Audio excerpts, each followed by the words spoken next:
اللہ اکبر لا الہ الا اللہ واللہ اکبر وللہ الحمد اللہ اکبر لا الہ الا اللہ واللہ اکبر وللہ الحمد اللہ اکبر لا الہ الا اللہ واللہ اکبر وللہ الحمد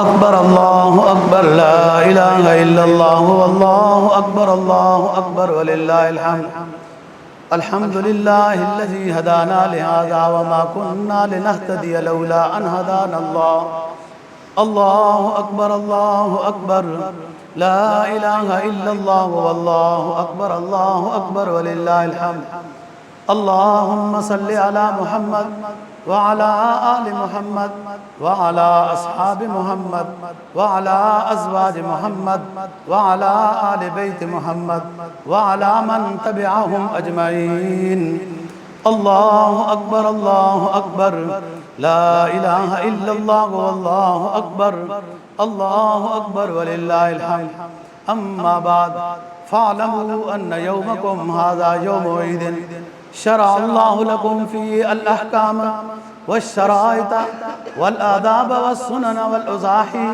الله أكبر لا إله إلا الله والله أكبر ولله الحمد قال النبي صلى الله عليه وسلم لكل قوم عيد فهذا عيدنا الله أكبر لا إله إلا الله والله أكبر ولله الحمد قال النبي صلى الله عليه وسلم من وجد سعة لأن يزحي فلم يزحي فلا يحضر مصلانا الله أكبر لا إله إلا الله والله أكبر ولله الحمد لن ينال الله لحومها ولا دماؤها ولكن يناله التقوى منكم كذلك سخرها لكم لتكبروا الله على ما هداكم وبشر المحسنين الله أكبر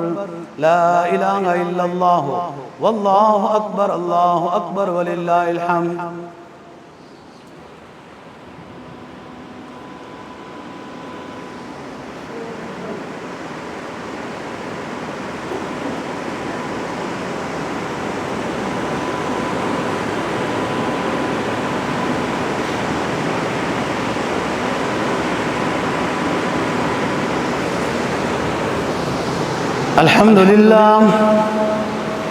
الحمد لله نحمده ونستعينه ونستغفره ونؤمن به ونتوكل عليه ونعوذ بالله من شرور أنفسنا ومن سيئات أعمالنا ونشهد أن لا إله إلا الله وحده لا شريك له ونشهد أن سيدنا وسندنا ومولانا محمدا عبده ورسوله وخاتم النبيين أما بعد فأعوذ بالله من الشيطان الرجيم بسم الله الرحمن الرحيم إن الله وملائكته يصلون على النبي يا أيها الذين آمنوا صلوا عليه وسلموا تسليما اللهم صل على محمد بعدد من صلى وصام وصل كذلك على جميع الأنبياء والمرسلين وعلى عباد الله الصالحين قال النبي صلى الله عليه وسلم ارحم امتی بامتی ابو بکر رضی اللہ تعالی عنہ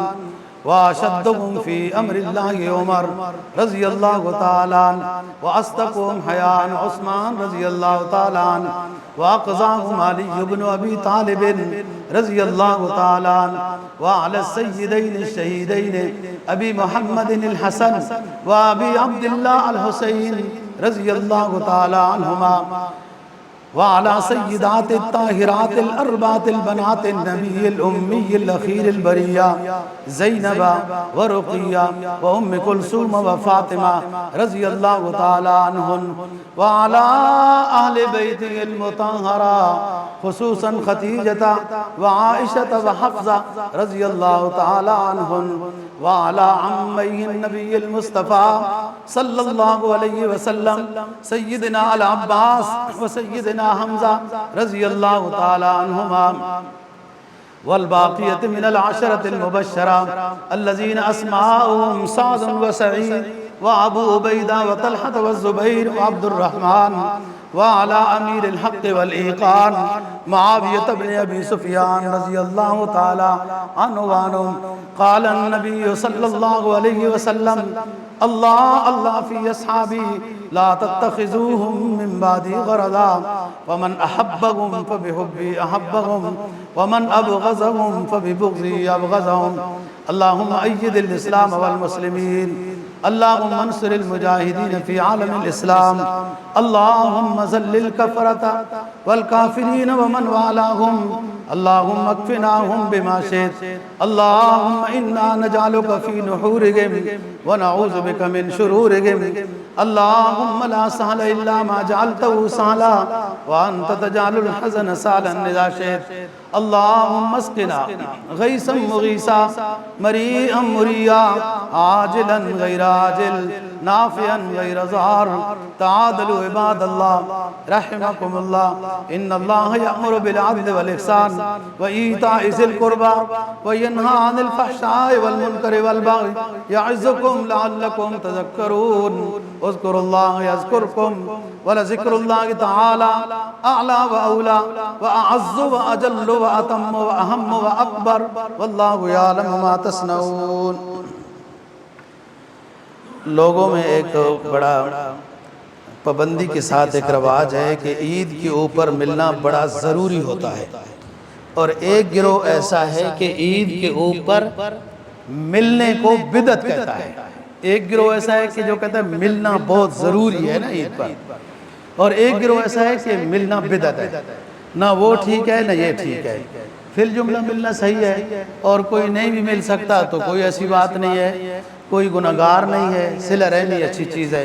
الحمدللہ رب العالمین والعاقبۃ للمتقین والصلاۃ والسلام علی رسول محمد وآلہ وصحبہ اجمعین. یا رب العالمین، ہماری عید الاضحیٰ کی نماز جو ادا ہوئی ہے اپنے فضل و کرم سے قبول و منظور فرما. یا رب العالمین، عید کی نماز کی ادائیگی پر جو انعامات بتائے گئے ہیں کہ عید پڑھنے والوں کی گھر واپس پہنچنے سے پہلے سب کی مغفرت کا اعلان کر دیا جاتا ہے. یا اللہ، وہ انعام جو مغفرت کا اعلان کا ہے وہ ہم سب کو نصیب فرما. یا رب العالمین، سب بیماروں کو شفا کاملہ عاجلہ مستمرہ نصیب فرما. جو قرضوں میں پھنسے ہیں ان کو غیبی مدد فرما. بے اولاد کو نیک صالح اولاد نصیب فرما. جن کی اولاد ہے ملک و ملت کے لیے، اسلام کی خدمت کے لیے، پاکستان کی وفاداری کے لیے قبول فرما. پاکستان کے اوپر حملہ کرنے سے ہماری اولاد کو محفوظ فرما، ہدایت نصیب فرما. اپنے اداروں کے ساتھ دوستی اور محبت اور تعاون اور ہمدردی کی توفیق نصیب فرما. دشمنی سے یا اللہ ہم سب کو محفوظ فرما. ہم مسلمان ہیں، ہم سب کو آپس میں اتفاق و اتحاد کی دولت نصیب فرما.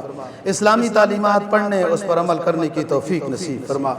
یا رب العالمین، جن گھروں میں رشتے جوان ہیں، والدین کی اس پریشانی کو جلدی پورا فرما، اچھے رشتے عطا فرما. یا رب العالمین، جو ساتھی حج کے اوپر تشریف لا چکے ہیں، یا اللہ اطراف عالم سے جو حج میں حاضرین ہے، یا اللہ سب کے حجوں کو قبول منظور فرما، آسانیاں نصیب فرما.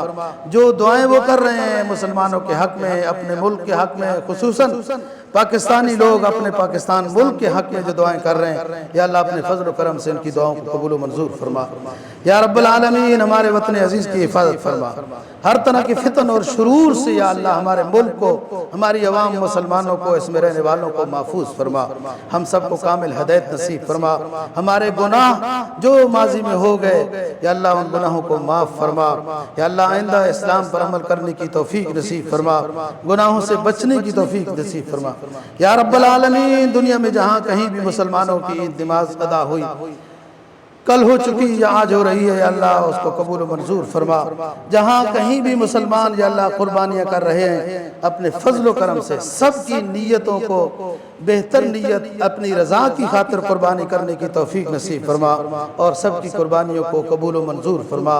اللہم ارنا الحق حقا وارزقنا اتباعا وارنا الباطل باطلا وارزقنا اجتنابا وصلی اللہ تعالی علی خیر خلق محمد وآلہ واصحابہ اجمعین برحمتک یا ارحم الراحمین۔ میری طرف سے سب نمازیوں کو عید مبارک۔